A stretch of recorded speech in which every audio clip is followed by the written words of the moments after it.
यहाँ बताया है कि शिव पुराण का श्रवण विधि क्या है। जो श्रवण करने आए हो ना, सुनने के लिए आप लोग, तो आपके लिए यहाँ विधान है। ऐसे हमारे लिए भी है और आपके लिए भी है। तो उसमें विधान क्या कहा गया है कि कोई मुहूर्त देखे बढ़िया सा, हाँ, कोई बढ़िया सा मुहूर्त देखे, वो मुहूर्त निकालिए कि इस दिन इस मुहूर्त में हम ये कथा का, शिव कथा का आयोजन कर रहे हैं। उसके बाद अपने सगे संबंधियों को, पड़ोसियों को, सोसाइटी में, अपने जो समाज है उसमें सबको बिठा करके उनको बात कीजिए कि हम ये कथा करवाना चाहते हैं और ये आयोजन हो रहा है। तो आपके जो रिश्तेदार दूर है ना, उनको भी निमंत्रण भेजिए। निमंत्रण भेज के उनको या तो कथा की पत्रिका भेजिए या फिर फोन करके किसी भी हालत में उनको एक बार ऐसा मन्नत करिए। आप ऐसा हो ना, कथा सुनने के लिए आ जाइए। कथा सुनने आप 7 दिन नहीं आ सकते ना, कोई बात नहीं, 2 दिन आइए। अरे 2 दिन नहीं आ सकते, 1 दिन तो आ सकते हो ना। और 1 दिन अगर ना आ सके ना, 1 घंटा के लिए, 1 पल के लिए भी आइए और हमारे घर पे शिव कथा हो रही है, आप श्रवण कीजिए। गांव में जब कथा होती है हमारी, तो भरूच डिस्ट्रिक्ट में आइए, कोई भी ऐसा गांव नहीं कि जहां हमारे कथा ना हुआ हो। हाँ, और ये शिव कथा 1-1 महीने की करवाते हैं गुजरातियों में। हमने 1-1 महीने की, हमने और मानसी जी के पापा ने 1-1 महीने की कथा की है। एक ही गांव में 1 महीना शिव कथा कंटिन्यू, लगातार, जो रात को बैठे 8 बजे से 12 बजे तक, हाँ, ऐसी कथा होती थी। तो यहाँ पे बताया गया है कि 1 घंटा भी आप आओ, ऐसा रिश्तेदारों को बताओ। देखिए, कहीं भी अगर मेरे से त्रुटि हो जाए तो मुझे माफ कीजिएगा कि यजमान का नाम नहीं बोले हम, लेकिन यजमान का नाम बोले ना बोले, मेरे से कुछ नहीं होने वाला। जो ये है ना बैठा, हाँ, उसको सब पता है किसका भाव क्या है, कैसे ये लोग बैठे हैं, किसके मन में क्या चल रहा है, उसे सब पता है। हाँ, इसलिए मुझे मंजू बहन का नाम पता है, फिर अपनी मनीषा बहन का नाम पता है, फिर अपनी सीता बहन कहाँ गई, सीता बहन बैठी है ना, हाँ, सीता बहन का नाम पता है, लेकिन भाइयों का नाम बिल्कुल पता नहीं है। हाँ, एक यजमान जी तो बैठ के चले गए। हाँ, तो ये मतलब हमारी 3 बहनें जो है ना, आरती के यजमान है, अच्छा, उनका नाम मुझे नहीं पता अभी तक। तो जैसे जैसे धीरे धीरे मुझे कथा के समय में समय मिलता जाएगा, वैसे वैसे सबका नाम मैं जान लूंगी, है ना। और फिर तो आगे दोस्ती बढ़ेगी, संबंध बढ़ेगा, है ना। तो आइए, एक संबंध मेरा बड़ा, क्या, राधे कृष्ण मंडली से, है ना। और ऐसे मैं बोलती थी, यहाँ पहली बार आई ना कथा के बाद के द्वारिका भाई है ना, द्वारिका कापड़िया भैया, वो मेरे भाई है, मेरा मैका है ये, हाँ, अक्सर टाउनशिप मेरा मैका है। ऐसा मैं बोलती थी हर बार, और आज भी बोल रही हूँ कि मेरा मैका है। तभी तो आपने मुझे प्यार से ऐसे 3री बार बुला लिया, हाँ, नहीं तो ऐसे देखिए, किसी के घर एक दिन भजन करना हो ना, 3 घंटा 1 घंटा, तो उसके लिए व्यवस्था नहीं हो पाती, सोचते जाने दो अगले साल करवा लेंगे। हाँ, सत्यनारायण की कथा करवानी हो ना, व्यवस्था नहीं होती साल भर में, सोचते अगले साल करवा लेंगे, उसमें क्या है, बेटी की शादी होगी तब करवा लेंगे। हाँ, तो ये कथा करवाना 7 दिन की, ये छोटी मोटी बात नहीं है। राधे कृष्ण मंडली के लिए एक बार जयकार हो जाए, बोले सर्वेश्वर धाम की जय हो, बोले राधे कृष्ण मंडल की जय हो, अपने अपने माता पिता की। कहते हैं लोग कि औरत की बुद्धि घुटने में होती है।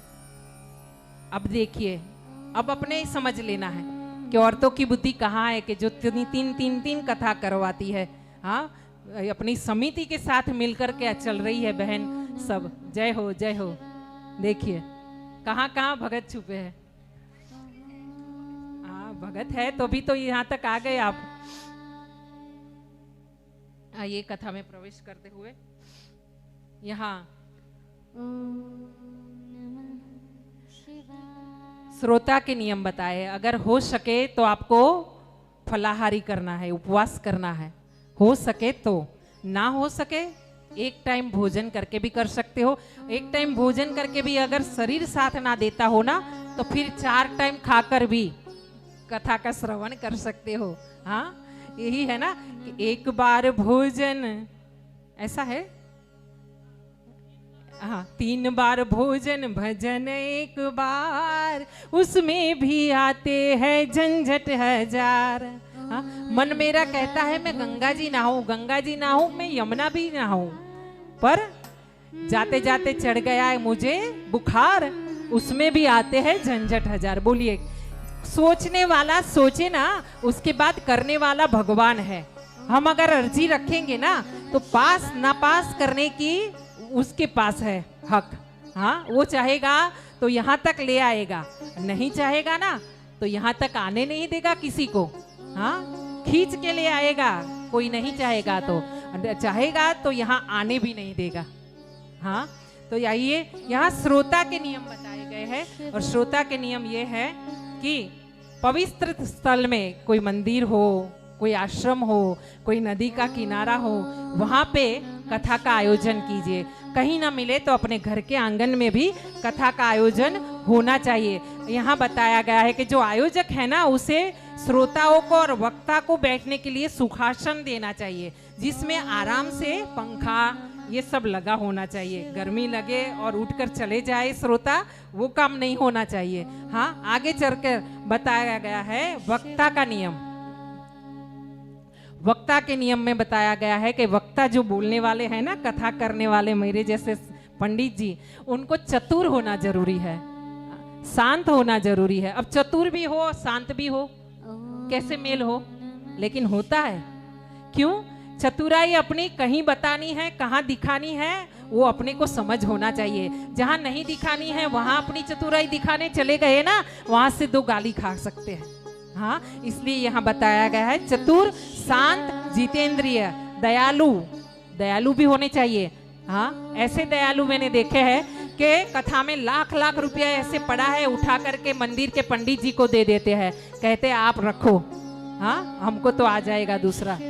ऐसे ऐसे दयालु देखे हैं। और देख बोला है दृष्टांत कुशल, जो छोटी छोटी बातें बना करके आपको शिवजी का गूढ़ रहस्य, क्यों शिवजी का रहस्य इतना गूढ़ है ना कि उनकी जटा है ना, उसका भी एक अर्थ है। वो जो भस्म लगाते हैं ना शरीर पर, उसका भी एक अर्थ है। वो गूढ़ रहस्य को आपको छोटी छोटी आपकी बातों में, आपकी भाषा में समझाए।